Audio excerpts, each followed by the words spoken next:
నువ్వేమేం పంపిస్తావు, వాళ్ళు ఏమేమి పంపించారు, నేనిప్పుడు ఏమేమి చెయ్యాలి. సో ఏమేమి అంటూ ఉంటాం కదా. సో ఏమేమిని ఇంగ్లీష్లో ఎలా చెప్పొచ్చో చూద్దాం.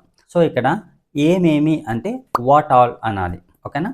సో వాట్ ఆల్ని యూజ్ చేసి ఇలాంటి సెంటెన్స్ అనేవి సింపుల్గా చెప్పొచ్చు. సో ఇక్కడ వాట్ ఆల్కి మీనింగ్ ఏంటి, ఏమేమి, అంతేగాని వాట్ అని చెప్పొద్దు, ఓకేనా. సో కొన్ని సెంటెన్సెస్ చూద్దాం, then you can understand clearly.